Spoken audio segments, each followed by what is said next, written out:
नमस्कार रेल साथियों। हम सोल्व कर रहे थे जयपुर डिवीजन के हेडक्वार्टर का WLI का पेपर, जो कि 26/12/2020 को कंडक्ट हुआ था और आज उसका समापन है। लास्ट पार्ट है, प्रश्न संख्या 86 से 110 तक आज उसमें हम कंप्लीट कर लेंगे। तो चलिए हम चलते हैं जयपुर हेडक्वार्टर 26 जून 2020 और प्रश्न संख्या 86। तो ये आ गए 86 में, आपकी स्क्रीन पे है 86 प्रश्न संख्या, आप देख सकते हैं। पार्ट 3 इसके बन चुके हैं। बॉर्डर फिल्म की तरह ये काफी लंबा हो गया है, 4 पार्ट में हो गया है। तो ये लास्ट है पार्ट 4 और ये आपको आराम से कराने और धीरे धीरे कराने में, और ये आपको समझाने के चक्कर में लंबा खिंच गया है साथियों। नहीं तो बाकी को इसको 2 पार्ट में भी हल किया जा सकता था, लेकिन केवल उत्तर बताने से कोई मतलब नहीं रह जाता है।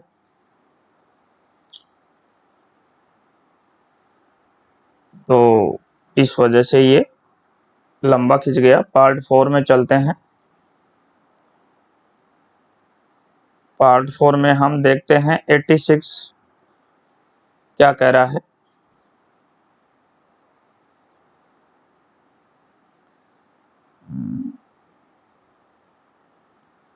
रेलवे स्पोर्ट्स प्रमोशन बोर्ड का सदस्य कौन नहीं होता? RSPF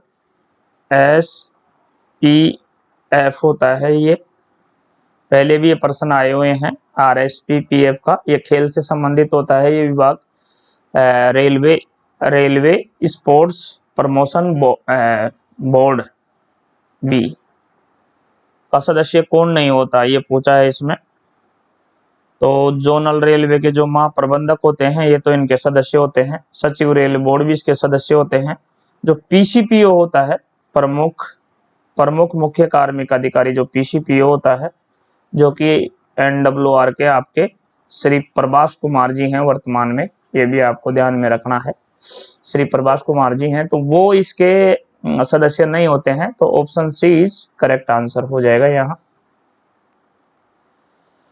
प्रश्न संख्या 87 है।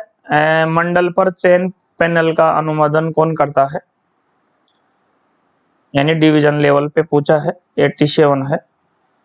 तो मंडल पर आपके ADRM साहब करते हैं। यहाँ DRM नहीं करेंगे, ये गलत हो जाएगा, ये ध्यान रखिएगा। हो सकता है कि आप DRM कर दे इसमें, ये DRM साहब नहीं करते हैं।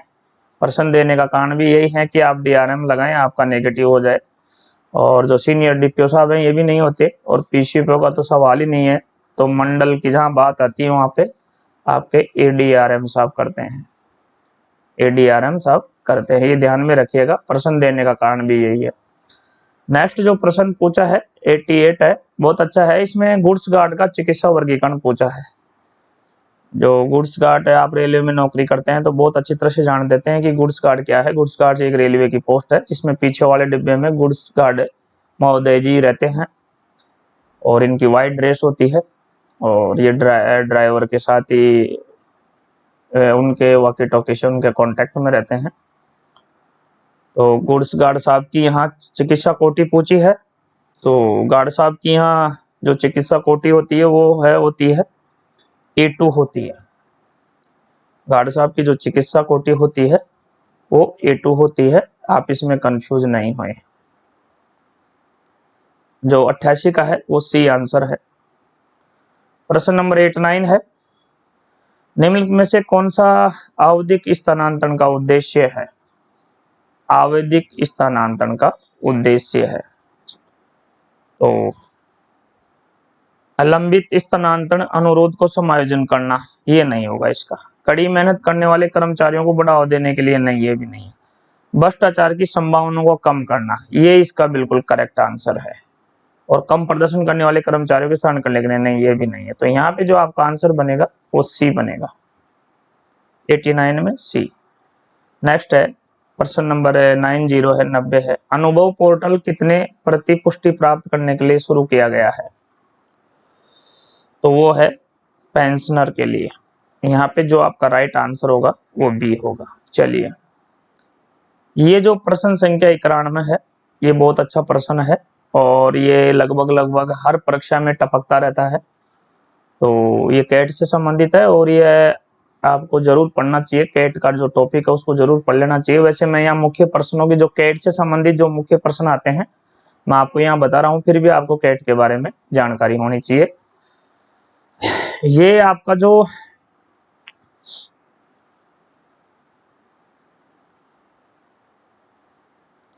कैट है, मैं पहले थोड़ा सा बता दूं। कैट है, इसकी स्थापना आपके 1 नवंबर 1985 को की गई थी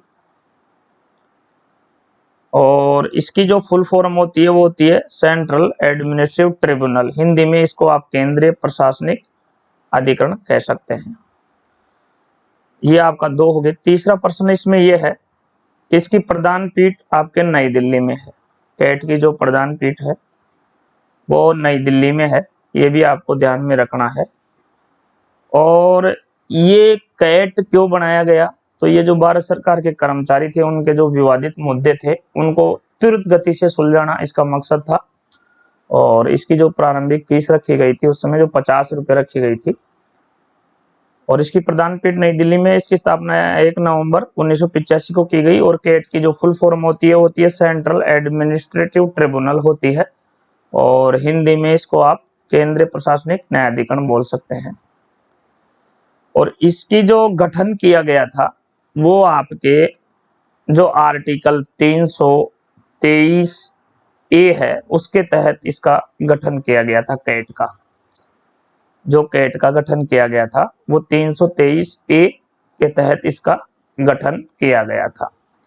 ये भी आपको ध्यान में रखना है। तो जो कैट से संबंधित थे ये तीनों चारों प्रश्न मैंने आपको बता दिया गया है। यही पूछता है, कभी 50 रुपए इसकी फीस पूछ लेता है, कभी प्रधान पीठ इसकी नई दिल्ली पूछ लेता है, कभी इसकी स्थापना डेट पूछ लेता है, तो कभी इसका आर्टिकल पूछ लेता है, तो कभी कैट की फुल फॉर्म पूछ लेता है।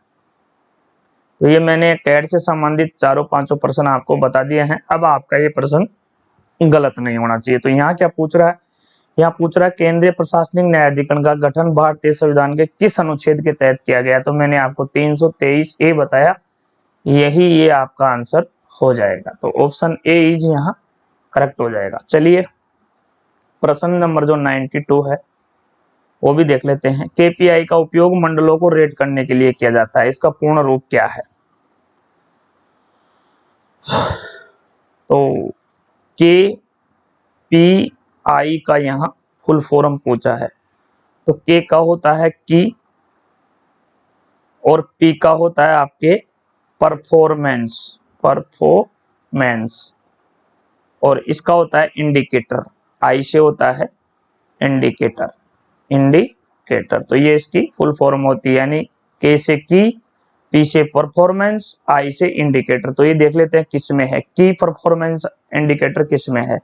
तो ये तो प्रोजेक्ट है, ये गलत हो जाएगा। ये प्रोग्रेस है, ये भी आपका गलत हो जाएगा। ये इन्वेस्टमेंट है, तो ये भी गलत हो जाएगा। तो यहाँ जो करेक्ट आंसर है आपका ऑप्शन बी है, की परफॉर्मेंस इंडिकेटर। तो option B is right answer.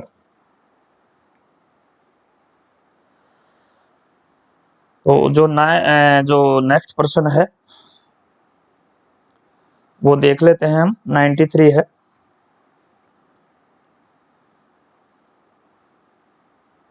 KPI की परफॉर्मेंस इंडिकेटर। हाँ, तो आंसर आपका बी हो जाएगा, बिल्कुल करेक्ट है। 92 में आपका बी हो जाएगा। चलिए अब नेक्स्ट चलते हैं। नेक्स्ट प्रश्न है आपका HMIS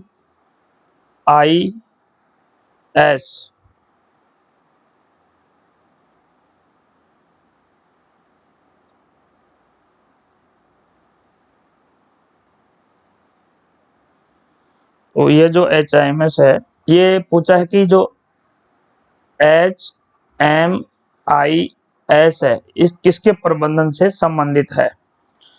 तो यहाँ जो एच का मतलब होता है वो होता है हेल्थ, हेल्थ। आई से एम से होता है मैनेजमेंट, मैनेजमेंट। और आई से होता है इंफॉर्मेशन, इंफॉर्मेशन।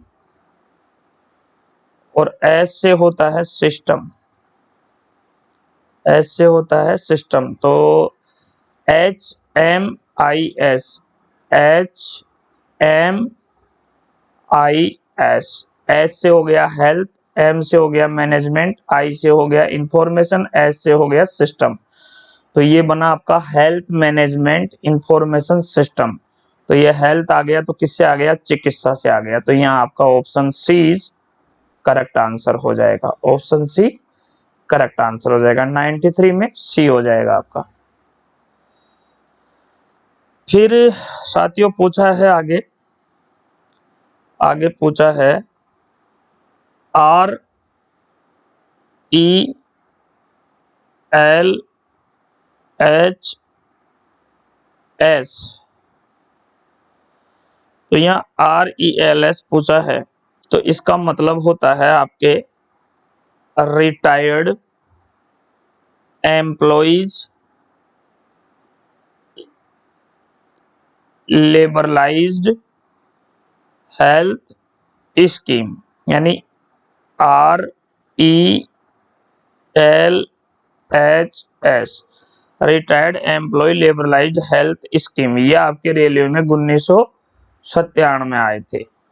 तो इसमें इन्होंने पूछा है, इसमें इन्होंने ये पूछा है जो इसकी जो दरें होती हैं, अंशदान की जो दरें होती हैं वो कितनी दरें हैं, ये पूछा है 94 में।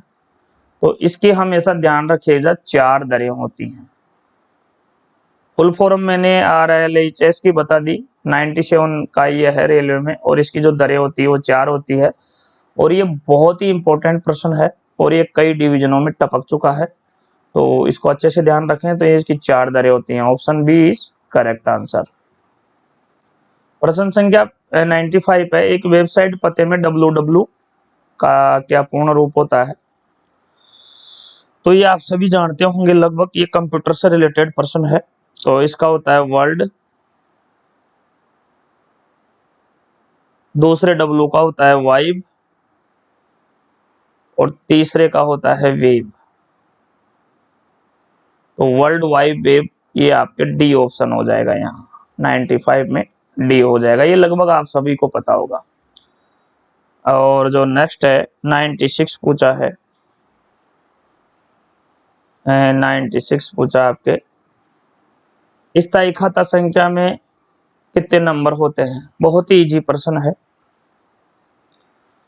तो स्थायी खाता में आपके 10 अंक होते हैं, स्थायी खाते में 10 अंक होते हैं। और आधार कार्ड में आपके, आधार कार्ड जो होता है उसमें 12 अंक होते हैं, और 12 अंक ही 12 डिजिट ही आपके PRAN, permanent retirement account number, उसमें भी 12 होते हैं। आधार कार्ड में भी 12 होते हैं, पैन कार्ड में 10 होते हैं, और जो 16 होते हैं वो PPAN में होते हैं। तो PPN का मतलब परमानेंट पेंशन अकाउंट नंबर। तो PPN में 16, PRAN में 12, आधार कार्ड में 12 और पैन में 10। तो ये मैंने आपको चारों बता दिए हैं। अब इसमें आपको कहीं भी कंफ्यूज होने की जरूरत नहीं है। तो यहाँ जो पूछा है स्थायी खाता संख्या पूछा है, तो ये आपका 10 आंसर आ जाएगा। तो option C is correct answer आ जाएगा। अब जो नेक्स्ट प्रश्न है वो है 97 है। देखिए, HOER वर्गीकरण में बदलाव करने के लिए कौन सक्षम है। तो ये जो हाउस ऑफ एम्प्लॉयमेंट रेगुलेशन होता है इसका जो क्लासिफिकेशन होता है उसके बदलाव के लिए कौन सक्षम है, तो उसके साथ पीसीपीओ साहब सक्षम है। पीसीपीओ जो आपके एनडब्ल्यूआर के श्री प्रभास कुमार जी हैं वो इसके लिए सक्षम है। तो 97 में सी आंसर आपका हो जाएगा। नेक्स्ट है एनपीएस न्यास किसके द्वारा स्थापित है, तो यह आपके पेंशन निधि विनियामक और विकास प्राधिकरण यानी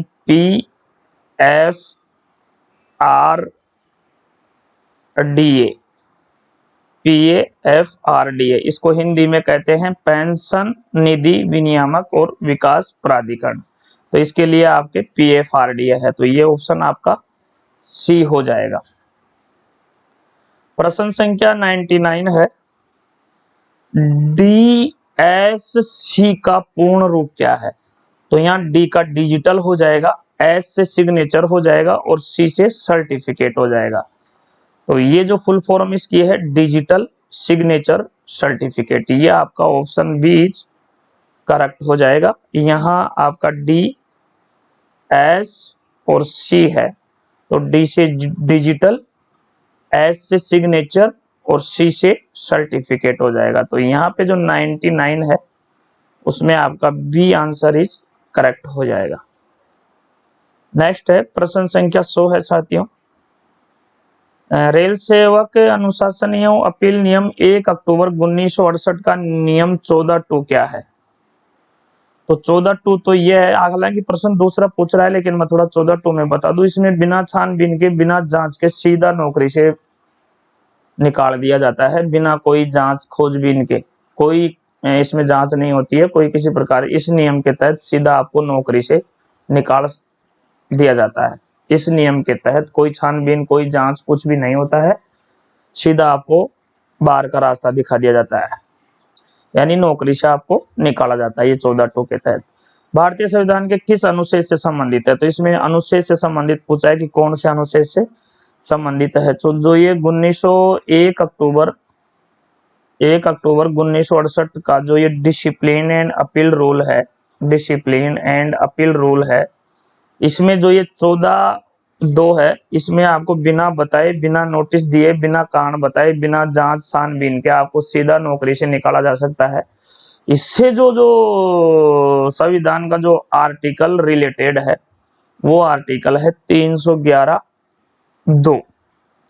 311(2), तो यहाँ पे जो आपका आंसर होगा वो 311(2) होगा। Option B is correct answer है। तो अब नेक्स्ट में है साथियों राजभाषा का है।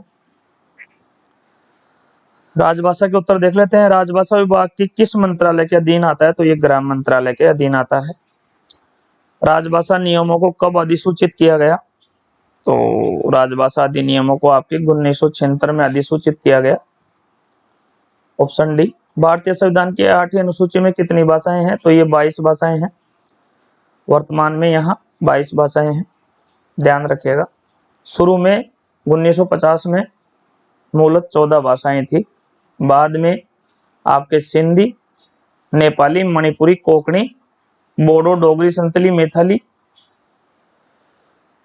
जोड़ी गई, जिसके बाद ये 8 भाषाएं और जोड़ी गई, तो ये 14 और 8 22 हो जाती हैं। तो यहाँ ऑप्शन आपका डी इज करेक्ट आंसर हो जाता है। राजभाषा अधिनियम के अनुसार पंजाब किस क्षेत्र में आता है, तो ये ख क्षेत्र में आता है। संसदीय राजभाषा समिति में राज्यसभा के कितने सदस्य होते हैं, तो राज्यसभा के 10 होते हैं, लोकसभा के 20 होते हैं, टोटल इसमें 30 होते हैं। यहाँ पे जो इन्होंने पूछा है वो पूछा है राज्यसभा के, तो 10 आंसर हो जाएंगे, जो कि आपके ऑप्शन बी में है, तो 105 में बी हो जाएगा। और ये धारा 3(3) है साथियों, ये कब से प्रवर्त हुई थी, तो ये 26 जनवरी 1965 से प्रवर्त हुई थी, तो 106 में सी हो जाएगा। केंद्रीय हिंदी समिति के अध्यक्ष कौन है, तो ये सुप्रीत प्रश्न है। इसमें आपको प्रधानमंत्री जी हैं, माननीय सम्माननीय आदरणीय श्री, जो कि वर्तमान में श्री नरेंद्र मोदी जी हैं, तो यहाँ 107 में बी हो जाएगा।